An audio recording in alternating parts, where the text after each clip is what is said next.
Welcome back.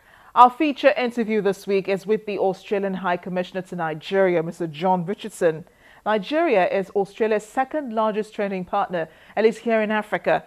And both countries signed a Memorandum of Understanding covering political, economic, commercial, scientific, technical and cultural cooperation back in 2012. Although productive senior officials talks took place in December 2013 in Canberra. A country is presently involved greatly in Nigeria's mining sector, but it also imports as much as 10% of its crude petroleum from Nigeria. High Commissioner John Richardson tells us more. Not a lot is known about Australia, especially here in Nigeria. We just know that you're one of our trade partners. But how much trade really goes on between the two countries? Well, the value of trade, it's about $2 billion US dollars.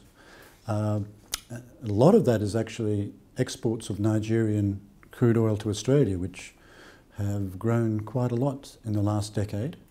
And Australia's exports have also grown. They're a bit smaller, but things like wheat, we actually export quite a lot of wheat to Nigeria, which is used in products such as pasta and semolina by some of the big flour milling companies here. But we're also very active in other areas, engineering, consultancy, parts of the oil industry, including engineering as well as some exploration. A number of Australian mining companies are active as well. So if you look at the total picture of trade and investment, it's been expanding quite a lot. Well, I suppose not a lot about Nigeria is known in Australia. Well, not enough for business investments and so on. So how much of the country do people really know, and how much do they perceive of the country? Well, in terms of knowledge about Nigeria, I think it's a bit unexplored territory. People don't know enough about the scale and potential of Nigeria. As elsewhere, there's the little that is known is sometimes too much focused on the negative headlines. For example, in security problems, Boko Haram and so forth. So the average person, even the average educated person's knowledge is not great. This is not your first assignment in Africa. You were also High Commissioner to Ghana. So what is it about Africa that intrigues you the most? Well, I think, to put it in a nutshell, it's probably how countries that are relatively young, facing a lot of challenges in terms of material life, human and physical infrastructure, and young political institutions are dealing with the challenge of development on all fronts. I think that is the ongoing challenge, and my time in both Ghana and Nigeria has been, I guess, a source of optimism on that front. So it's fascinating to watch that process, and it's also encouraging, heartwarming to see a lot of signs of progress and optimism for the future. Nigeria's just got a new president. Well, we've had a new president for a while, 90 days, 100 days, 3 months. And Australia also got a new leader, Malcolm Turnbull, who replaces Tony Abbott. How do you think this will affect Australia's foreign policy towards Nigeria? How will it improve relations between the two countries, and where do you see this going? It's a rather different process in Australia. It wasn't a new election. It wasn't so the leader was replaced within the ruling parliamentary party. There was a vote within the ruling party. They decided to replace the Prime Minister. That's something that's happened a few times in Australia. It's not that usual to replace a ruling Prime Minister or head of government. As far as the new administration is concerned, I think everyone was given a great deal of optimism for Nigeria's longer-term future, that in institutional terms, a peaceful transition of power, smooth transition in relative terms, was affected in March, and we have a new administration which is very committed to addressing the real challenges in a very forthright and honest way the challenges confronting the country, particularly security, governance, and how to generate growth and employment for a rapidly growing population. So these are areas of opportunity and potential that strengthen give grounds to keep strengthening our relationship. And Europe is facing its worst migrant crisis, said to be the worst since World War II. What do you make of what you've seen and how European countries have responded to this migrant situation?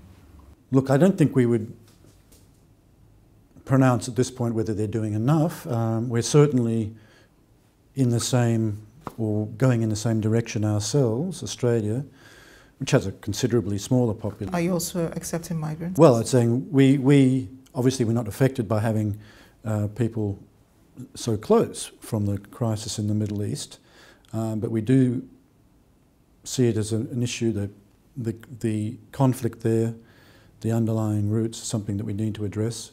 We have said we will take an extra 12,000 refugees to resettle permanently in Australia, on top of our annual program of around 14,000 refugees, which come from all over the world, resettled from the program managed by the United Nations High Commission for Refugees. And where do you see all of this going? Because European Union leaders have agreed to resettle 120,000 migrants, but there are still thousands more still making their way to Europe. In fact, the UN says about 400,000, over 400,000 refugees will be expected, should be expected in Europe this year. Put together about 900,000 or just a little over between this year and next year. It's a challenge. I mean, you know, there's no international principle or law that says that refugees can move to whichever country they want. So that's a complication in the current case, that there's quite a few people saying we want to go to X country or Y country. So, and usually the focus is to look after and look after and take care of people in the nearest countries of refuge, not to have them move great distances. So that's a complex factor. I mean, you know, for example, Australia took lots of refugees from South Sudan when the conflict was going on there 10 to 15 years ago, from Somalia and Sierra Leone even. But these are people who've moved usually to places in neighbouring countries, for example, Kenya or Ethiopia from Somalia or Sudan, and looked after by the UN. And then the first priority is to get people back to their country once normal conditions return and it's safe. But some people need to share the burden in the short to medium term by accepting people as refugees. And we do that through a permanent resettlement program, which is actually quite generous in terms of the per capita number of refugees taken per head of population.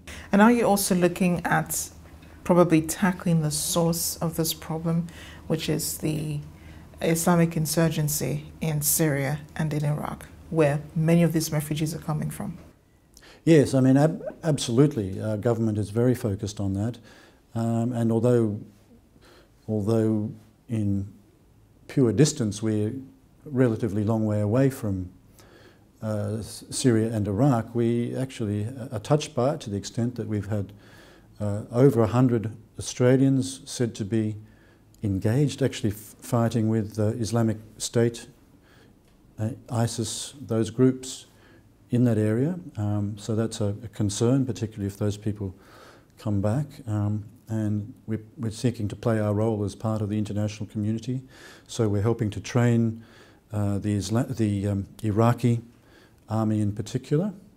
We have over 300 Australian soldiers currently in Iraq, involved in those training programs, and we're also contributing to, our Air Force is contributing to some airstrikes against Islamic State in Syria and Iraq, against very targeted airstrikes against the terrorist groups. So in a number of ways we're seeking to contribute both capacity building, training, direct military involvement and the humanitarian side. Well, I don't know how much of an experience Australia has had with terrorism and anti-terrorism activities, but with a country like Nigeria, where Boko Haram has declared affiliation with the Islamic State, how would you advise we go about this? How would you advise that we curb the group's activities? We haven't had terrorism. We've had a couple of terrorist incidents in Australia, but we haven't faced terrorism or insurgency on the scale that Nigeria has. So we don't offer easy advice, although our military have been involved in places like Afghanistan to combat that sort of insurgency. So it's a great challenge, a difficult one, but one that also needs to be addressed in terms of a sustainable solution. And I think this government and the past government are both talking in those terms. So let's talk about visa applications, because a lot of Nigerians want to know, how easy is it to get a visa to Australia?